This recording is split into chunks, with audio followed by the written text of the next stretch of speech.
Boa noite, meus irmãos. Vamos dar início à nossa reunião de fluidoterapia da noite de hoje, onde todos juntos vamos mentalizar a Casa de Miguel, buscando assim entrar em sintonia com os trabalhadores espirituais da nossa casa e da nossa reunião, para que todos juntos possamos vibrar por esses irmãos que se encontram enfermos do corpo e enfermos da alma, e assim buscar uma melhora para todos nós. Que Jesus nos ampare hoje e sempre.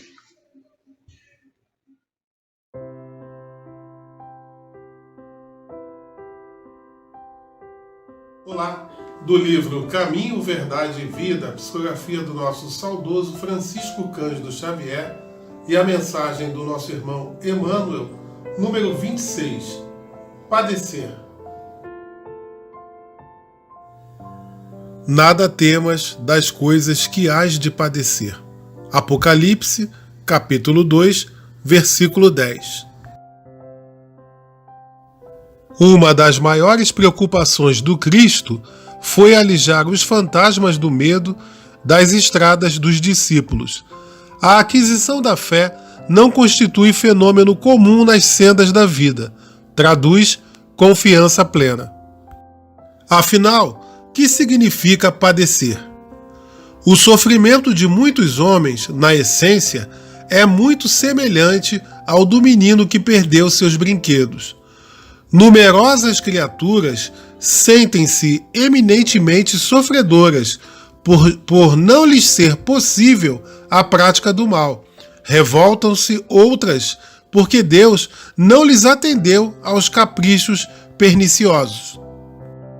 A fim de prestar a devida cooperação ao Evangelho, é justo nos incorporemos à caravana fiel, que se pôs a caminho do encontro com Jesus, compreendendo que o amigo leal é o que não procura contender e está sempre disposto à execução das boas tarefas. Participar do espírito de serviço evangélico é partilhar das decisões do Mestre, cumprindo os desígnios divinos do Pai que está nos céus. Não temamos, pois, o que possamos vir a sofrer. Deus é o Pai magnânimo e justo. Um Pai não distribui padecimentos, dá corrigendas e toda corrigenda aperfeiçoa. Graças a Deus. Um grande abraço fraterno para vocês e até a próxima oportunidade. Unindo os nossos pensamentos, trazendo Jesus para bem perto de nós, para te agradecer, Divino Mestre, por mais esse encontro contigo, por mais essa oportunidade de estudar as leis de Deus através do teu Evangelho. Muito obrigado, Senhor. Rogando a Ti que essas vibrações de amor e de paz, de refazimento físico e espiritual, penetre em nossa mente, em nossos corações, em nossos corpos físicos, trazendo o alívio que sempre buscamos, o alívio de nossas dores, de nossas mazelas. À medida que o Teu Evangelho, Senhor, vá penetrando em nossa consciência, e à medida que nós vamos vivenciando Ele em nossas vidas. Muito obrigado, Senhor, por tanto amor que o Senhor nos oferece a cada encontro. Mas te rogamos que fique conosco no decorrer de toda essa reunião. E graça vos damos por tudo, Senhor, hoje e sempre. Que assim seja, graças a Deus.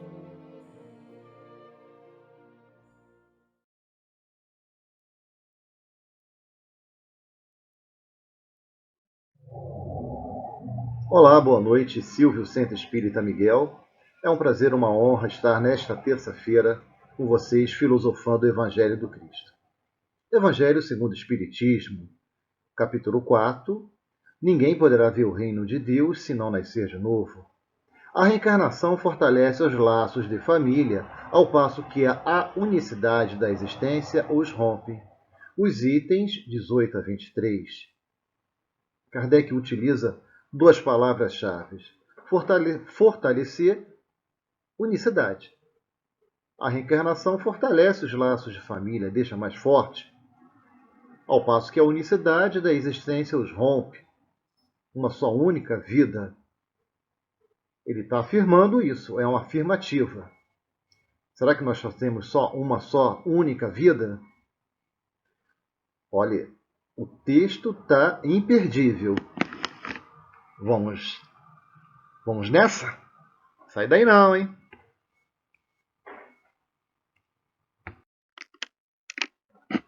Então, meus amigos, vamos nessa. A reencarnação fortalece os laços de família, ao passo que a unicidade da existência os rompe. Item 18. Os laços de família não sofrem destruição alguma com a reencarnação, como pensam certas pessoas. Ao contrário, tornam-se mais fortalecidos e apertados. O princípio oposto, sim, os destrói. O princípio da unicidade, uma única existência. No espaço, os espíritos formam grupos ou famílias entrelaçados pela afeição, pela simpatia e pela semelhança das inclinações. Ditosos por se encontrarem juntos, esses espíritos se buscam uns aos outros. A encarnação apenas momentaneamente os separa, porquanto, ao regressarem à reticidade, novamente se reúne como amigos que voltam de uma viagem. O sentimento aí, pela afeição, pela simpatia e pela semelhante de inclinações, são sentimentos que nós vamos nos unir aos espíritos na erraticidade. É o mesmo sentimento que você tem aqui ao receber um amigo em sua casa. A gente não fica feliz? A gente não quer abraçar, perguntar como é que ele está? A gente faz tudo para agradar? Então, na erraticidade, a gente vai se buscar pelo sentimento. E ficamos felizes, tá? Quando encontramos eles, ditosos por encontrarem. Aí vai falar assim: muitas vezes até uns seguem a outros na encarnação, vindo aqui se reúnem numa mesma família ou no mesmo círculo, a fim de trabalharem junto pelo seu mútuo adiantamento. Tá? Papai do Céu permite que a gente se aproxime através do mesmo círculo, da mesma família. Tá? Nós vamos nos encarnar na mesma família. Geralmente é assim, tá? Para a gente se sentir bem, a gente estar bem com pessoas que a gente ama. E um ajuda o outro. Se uns encarnam e outros não, nem por isso deixam de estar unidos pelo pensamento. Os que se conservam livres velam pelos que se acham em cativeiro. Aquele que não encarnou, tá? Que o Kardec usa essa palavra livre, é o espírito que está desencarnado, está na erraticidade. Aí depois ele usa a palavra cativeiro, que está encarnado. Mas ele fica torcendo. Ele vai torcer que você supere as suas provas, que você passe nas suas provas, e Deus permite que esses espíritos, às vezes, acompanham através do espírito familiar, fica presente na nossa vida, acompanha a gente. Ou então, que nós vamos ver através do sonho, tá? Também podemos ver esses companheiros matar a saudade. Os mais adiantados se esforçam por fazer que os retardatários progridem. Aqueles que não passarem suas provas vão ficar estacionados, mas os outros estão lá aguardando, tá? Para dar uma forcinha. Após cada existência, todos têm avançado um passo na senda do aperfeiçoamento. O Emmanuel usa a palavra burilamento nos seus textos. Burilamento, a gente se aperfeiçoar, a gente se tornar uma pessoa melhor. Essa é a finalidade das reencarnações, se tornar pessoas melhores. Cada vez menos presos à matéria, mais viva se lhes torna a afeição recíproca. O sentimento fica mais puro. Pela razão mesma de que, mais depurada, não tem a perturbá-lo o egoísmo. nem as sombras das paixões, nem as sombras dos vícios, das nossas más tendências. Podem, portanto, permanecer assim ilimitado o número de existências corpóreas, sem que nenhum golpe receba a mútua estima que os liga. Ok? Vamos lá. Vamos lá, gente. Está bem visto que aqui se trata de afeição real, de alma a alma, única que sobrevive à destruição do corpo. O corpo morreu, fica para a matéria, tá? Vai voltar alimento para micro-organismos. E a alma sobrevive. Porquanto os seres que neste mundo se unem apenas pelos sentimentos, nenhum motivo têm para se preocuparem no mundo dos espíritos. Duráveis somente são as afeições espirituais. As de natureza carnal se extinguem com a causa que lhe deu origem. Casamentos que só vivem só a sensualidade. Se perde, né? Nós envelhecemos, tanto o homem quanto a mulher. Aí acaba a causa. Aquela paixão pela sexualidade vai diminuindo. Ficou o quê? Ficou nada. Ora, semelhante causa não substitui no mundo dos espíritos, enquanto a alma existe sempre, no que concerne às pessoas que se unem exclusivamente por motivo de interesse. Essas nada realmente são uma para as outras.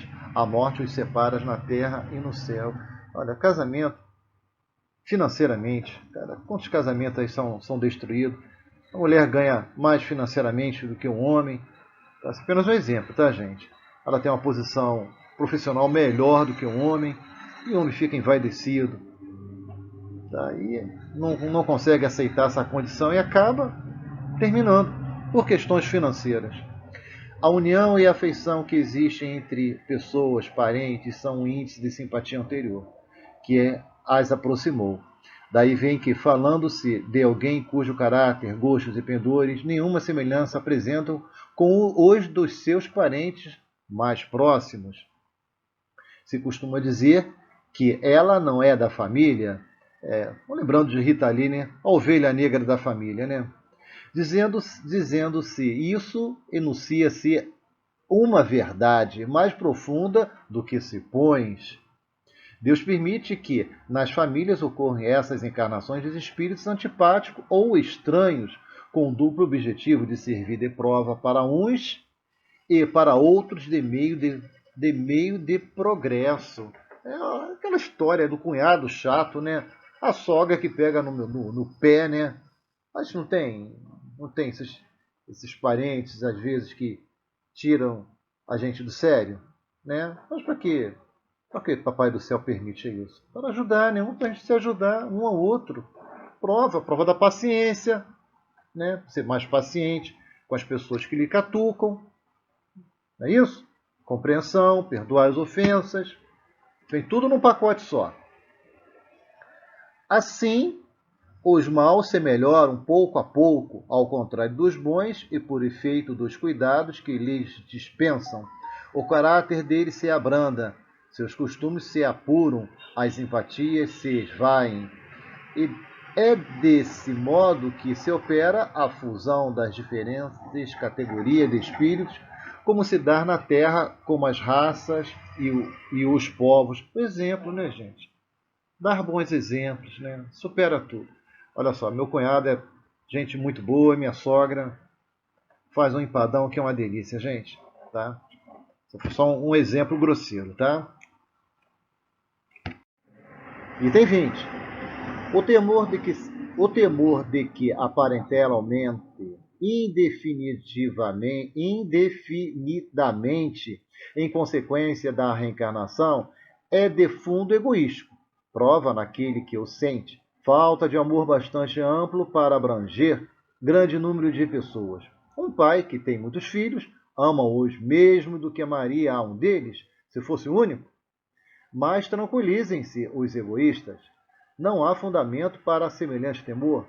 Do fato de um homem ter tido 10 encarnações, não se segue que vai encontrar no mundo dos espíritos 10 pais, 10 mães, 10 mulheres e um número proporcional de filhos de parentes novos. Lá encontrará sempre os que foram objeto de sua afeição, os quais se lhe terão ligado na terra a títulos diversos, e talvez sob o mesmo título. Ora, nessa encarnação eu posso ser pai, mãe, tio, irmão, irmã, tá ali junto no mesmo círculo, porque os papéis se alternam, um ajuda o outro. Eu estou nessa condição de pai, ajudando minha filha. Mais tarde, esse papel vai se inverter. A intenção é um ajudar o outro, sob o mesmo título. Imagine, quadro de parede na sala, tá? Tá lá o meu tataravô lá, que foi fazendeiro lá no passado, lá em 1800 e alguma coisa. Aquele tataravô pode ser eu, reencarnando. Agora, a quarta ou quinta geração. Coisa legal, né, gente? 21. Vejamos agora as consequências da doutrina anti-reencarnacionista.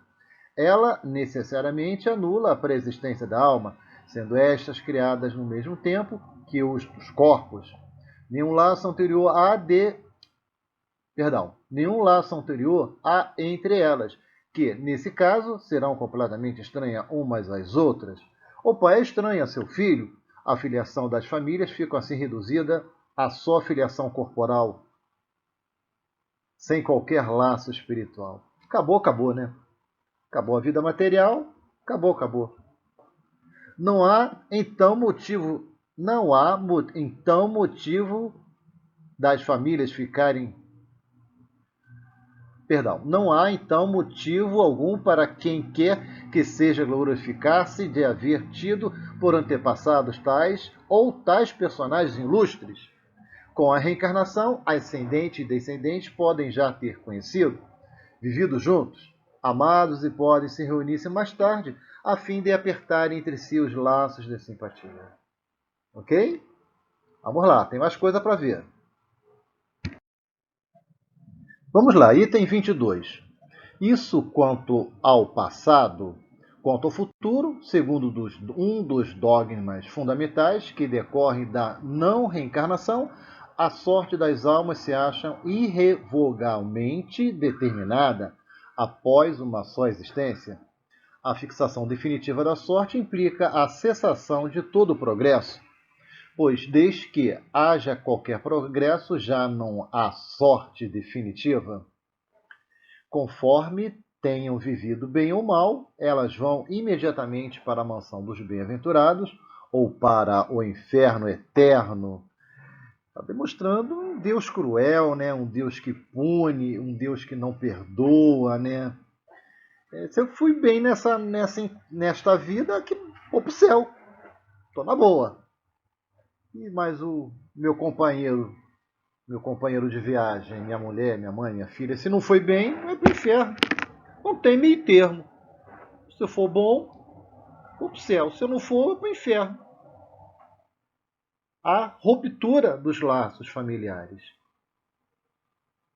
Ficam assim imediatamente para sempre, separados e sem esperança de tornarem a juntar-se, de forma que pais, mães e filhos, maridos e mulheres, irmãos, irmãs e amigos jamais podem estar certos de se verem novamente. É a ruptura absoluta dos laços de família. Com a reencarnação e o progresso a que ela dá lugar, todos os que se amam tornam a encontrar-se na terra e no espaço juntos gravitam para Deus. Se alguns fraquejam no caminho, esses retardam seu adiantamento e a sua felicidade. Mas não há para eles perda de toda a esperança. Ajudados, encorajados e amparados pelos os que amam, um dia sairão do lodaçal as letras estão pequenas, gente, desculpa, em que se enterraram. Com a reencarnação, finalmente, há perpétua solidariedade entre os encarnados e os desencarnados. E daí, estreitamento dos laços de afeição. É uma lei justa, é uma bênção que Deus nos deu, é a reencarnação. É a maneira justa de eu corrigir as minhas lambanças no passado, se eu não fui bem nessa encarnação, se eu estacionei, eu tenho a oportunidade, na próxima etapa eu vim de novo na Terra, encarnar e consertar. É um quebra-cabeça. É um quebra-cabeça que vai se unindo como um grande mosaico. Essas peças vão se unir e o resultado final é a felicidade. Você está com seu ente querido. Quem já não viveu essa experiência de enterrar um ente querido? Ali no caixão você vê sua mãe, seu pai, um amigo, e você ter a certeza que você vai rever aquele teu ente. É claro, se Deus permitir. Mais tarde, vocês vão se ver, vocês vão rir, vocês vão se abraçar. Isso é uma bênção. Isso é uma bênção. E o final é um final feliz. Nós somos determinados à felicidade. A soma dessa equação é a felicidade. Uns demoram um pouco, mas os outros estão aí para ajudar, né? Afinal, é um ajudando o outro. Falta só um slide só, tá?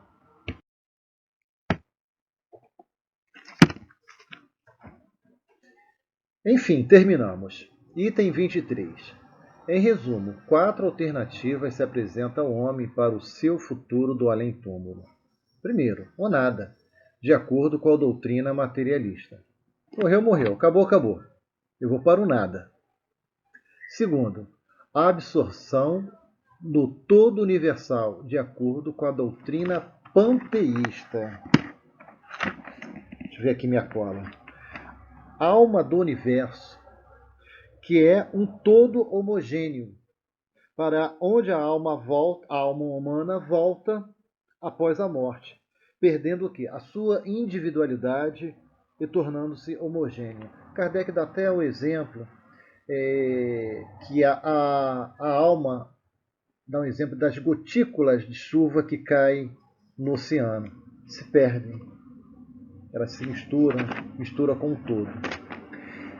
Terceiro, a individualidade com fixação definitiva da sorte, segundo a doutrina da Igreja. Se eu fui bom, eu vou para o céu. Se eu fui mal, vou para o inferno. Quarta, a individualidade com progressão indefinida, conforme a doutrina espírita.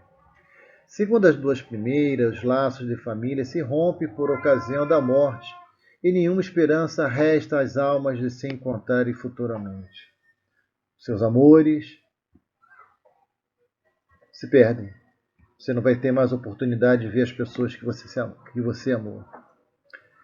Com a terceira, há para elas possibilidade de se tornarem a ver, desde que sigam para a mesma região, que tanto pode ser o inferno como o paraíso. E as criancinhas, hein? São anjos, né?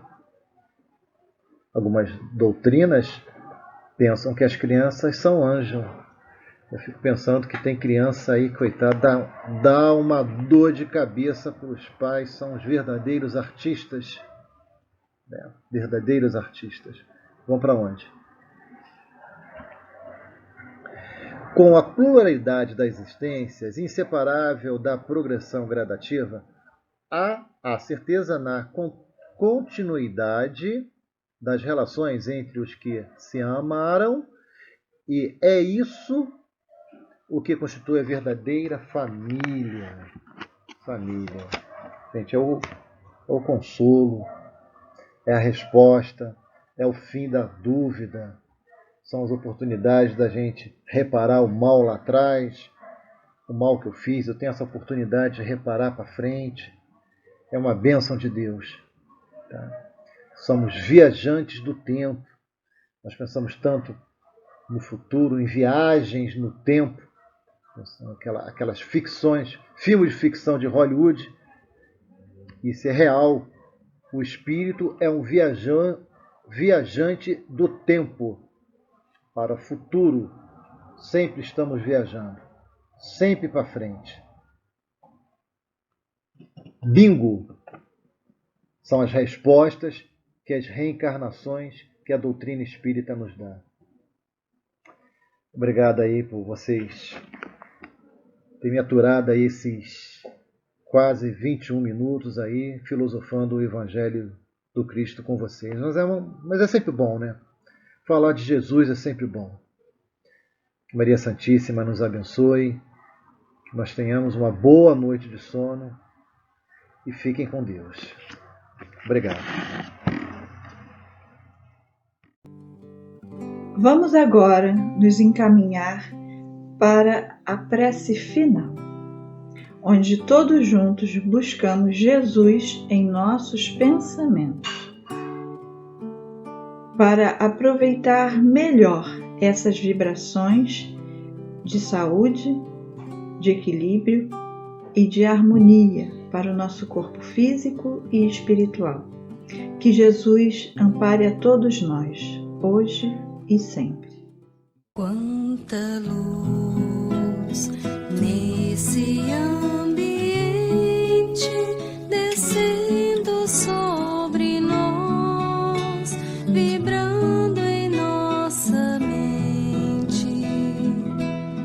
Quanta luz, quando assim em prece, como a alma cresce aos olhos de Jesus.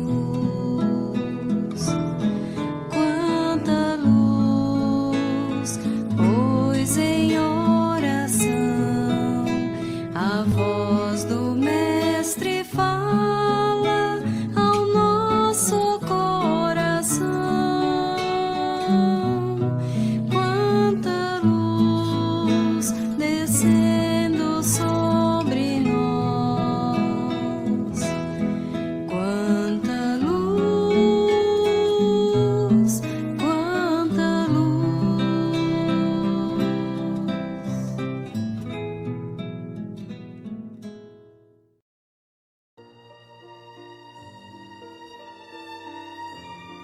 Graças a Deus. Obrigado, Senhor, por mais um banquete que o Senhor nos proporcionou na noite de hoje. Obrigado por todas essas bênçãos que foram nos oferecidas. Obrigado por todo amor, por toda misericórdia que o Senhor nos envolveu. Mas queremos te rogar, Senhor, que auxilie e ampare a esses irmãos que se encontram nos asilos, nos orfanatos, nos manicômios, nas penitenciárias, nas casas de recuperação, nas ruas, Senhor. Toque, Senhor, cada filho teu, cada irmão, para que eles possam despertar e seguir esse reto caminho que levará até ti. Também queremos, Senhor, te agradecer por todas essas bênçãos, pela companhia dos nossos mentores espirituais, pela companhia do mentor espiritual desta reunião e da nossa casa. Bendita seja a nossa casa, Senhor. Que ela possa sempre nos acolher e nos orientar. E muito obrigada por isso. E assim, Senhor, te pedimos permissão para dar encerrado a reunião da noite de hoje, te dando graças por tudo que somos, por tudo que temos e por tudo que do Senhor recebemos hoje e sempre. Que assim seja, graças a Deus.